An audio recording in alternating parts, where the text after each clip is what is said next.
मेरा पानी उतरता देख, मेरे किनारे पर घर मत बसा लेना।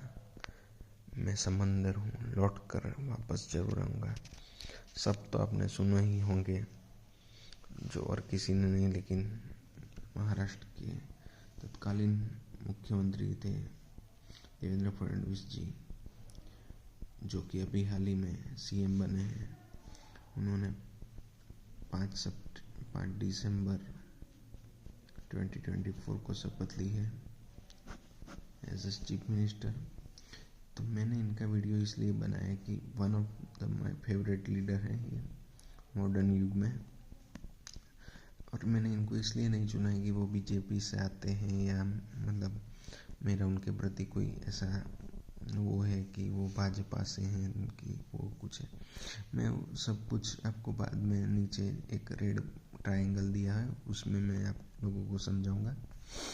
So what one person can do to follow his ideology and believe in a role given to him is what we इसके बारे में मैं आपके आज बताने जा रहा हूँ कि एक इंसान जो अपनी विचारधारा को फॉलो करने के लिए, अपनी पार्टी को प्राधान्य देने के लिए, अपने पर्सनल हित को साइड पे रखते हुए पार्टी की हित को ध्यान में रखते हुए कैसे कोई चीज़ को छोड़ सकता है, और वो भी सीएम जैसी कुर्सी को। और वो बिलीव करता है कि जो रोल भी मुझे दिया जाएगा वो सोच समझ के दिया गया होगा। तो ऐसे लीडर हैं देवेंद्र जी। मैं उनके बारे में थोड़ा आपको ब्रीफ कर देता हूँ। जिनको थोड़ा उनके बारे में पता नहीं, उनके लिए बता देता हूँ। उनका जन्म 22 जुलाई 1970 में नागपुर में हुआ था। वो मराठा ब्राह्मण फैमिली से आते हैं। गंगाधर राव उनके पिता का नाम है और सरिता फडणवीस उनकी माता का नाम है। उनके पिताजी एमएलसी थे नागपुर से, जो मेंबर ऑफ लेजिस्लेटिव काउंसिल होते हैं, वही थे उनके पिताजी। Devendra Fadnavis ji refuse to study in the school, कि उस स्कूल का नाम उन्होंने मना कर दिया टोटली, जो इंदिरा गांधी के नाम पे था, क्योंकि इंदिरा गांधी ने ही उनके पिता को कैद में डाल दिया था जब वो जनसंघ के एक नेता थे इमरजेंसी के दौरान। ठीक है, तो ऐसे लीडर नेता थे अपने देवेंद्र जी। उनकी रिसेंट मतलब वो 1999 से वो इलेक्शन चुनाव लड़ते आ रहे हैं, और बीच में उन्होंने नागपुर साउथ से लड़ा था फर्स्ट टाइम, फिर उन्होंने कॉन्स्टिट्यूएंसी बदल के नागपुर साउथ वेस्ट कर दिया था। ठीक है, तो यहाँ तक पहुँचे। ओके ना, उनके एकेडमिक के बारे में बताता हूँ थोड़ा बहुत। उन्होंने बैचलर ऑफ लॉज किया है LLB, जो कि 1992 में कंप्लीट हुआ from the doctor BR Ambedkar college Nagpur, जो कि एक यूनिवर्सिटी है। उन्होंने PG degree in business management and diploma in project management from Berlin Germany से किया है। वो उन्होंने 1998 में कंप्लीट किया था। अब उनके थोड़े पॉलिटिकल करियर के बारे में थोड़ा ब्रीफ में बता देता हूँ कि उन्होंने कैसे मतलब ये लीडर को पार करते करते वो ऊपर आए। तो वो पहले तो एक्टिव मेंबर ऑफ ABVP, जो अखिल भारतीय विद्यार्थी परिषद है, जो कि बीजेपी की विद्यार्थी स्टूडेंट विंग है, विद्यार्थी शाखा है, बीजेपी से एफिलिएटेड है। वो कॉलेज के टाइम के दौरान वो ABVP के सदस्य बने थे और एक्टिव मेंबर थे। इन 1992 एट द 22 साल की उम्र में उन्होंने कॉरपोरेटर बन गए थे नागपुर के। 1997 में 27 साल की उम्र में, ओनली 27 साल की उम्र में youngest mayor of the Nagpur और second youngest mayor in India, history of India, वो बन गए थे। In 99 at the 29 years of age, मतलब 29 साल की उम्र में वो पहली बार मेंबर ऑफ लेजिस्लेटिव असेंबली बने थे। और 2024 में वो 6th टाइम वो चुन के आए हैं महाराष्ट्र की असेंबली में। इन 2013 उनको महाराष्ट्र बीजेपी का अध्यक्ष बनाया गया था। इन 2024 जब उनकी लीडरशिप में महाराष्ट्र में बीजेपी ने चुनाव जीता था शिवसेना के साथ, तो उनका फर्स्ट टर्म था, जो कि बहुत ही फ्रूटफुल और प्रोडक्टिव रहा था।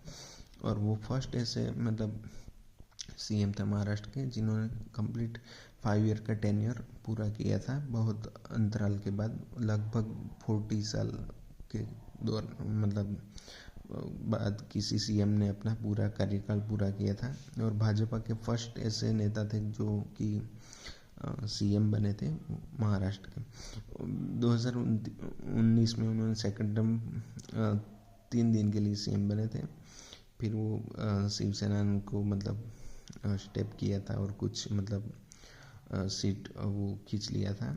फिर उसके बाद वो एलओपी की भूमिका में, लीडर ऑफ अपोजिशन की भूमिका में आ गए थे महाराष्ट्र असेंबली में।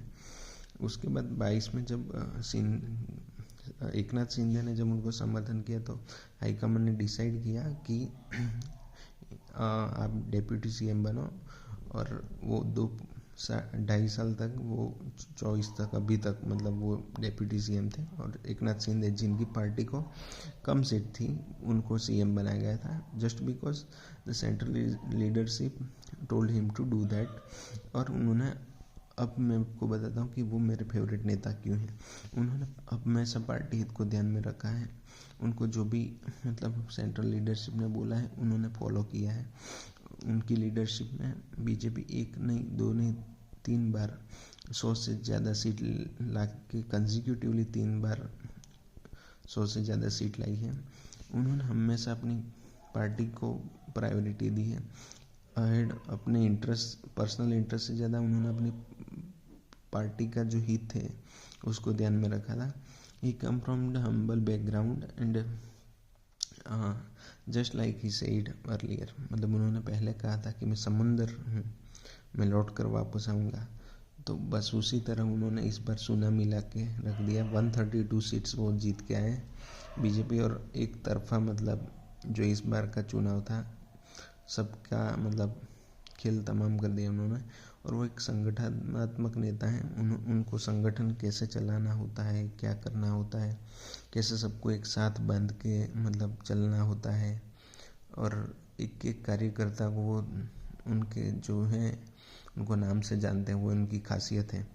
और वो मतलब होशियार तो है ही पहले से, लेकिन आज उनकी मैं तारीफ़ इसलिए करूँगा और वो मेरे फेवरेट नेता भी इसलिए हैं कि वो हमेशा जो उनको पार्टी बोलती है डिस्पाइट वो डिज़र्व करते थे। जब एकनाथ शिंदे ने उनको सपोर्ट किया था 22 में, वो सीएम पद के दावेदार थे, उन्होंने छोड़ दिया जस्ट बिकॉज पार्टी का हित था और कुछ।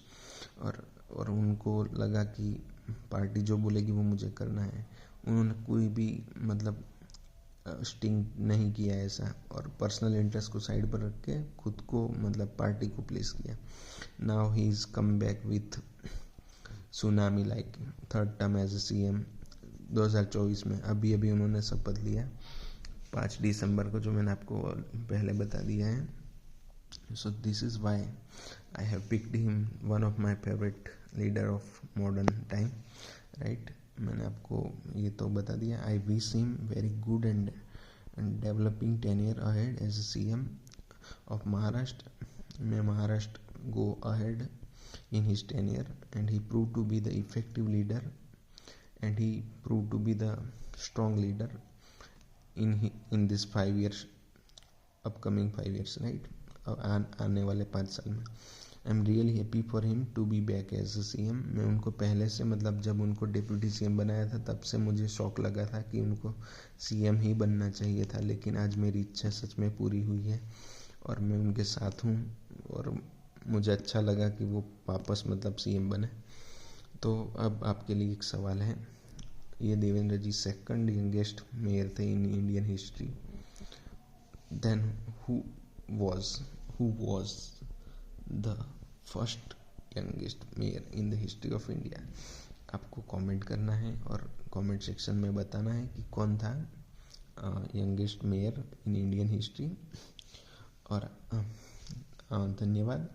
आप मेरे इस वीडियो को लाइक कर दें, शेयर कर दें और सब्सक्राइब कर दें, ताकि मैं आपको ऐसी ही इंटरेस्टिंग वीडियो बनाता रहूं और आपको ऐसी ही इंफॉर्मेटिव जो है जानकारियाँ देता रहूं। धन्यवाद। जय हिंद, जय भारत।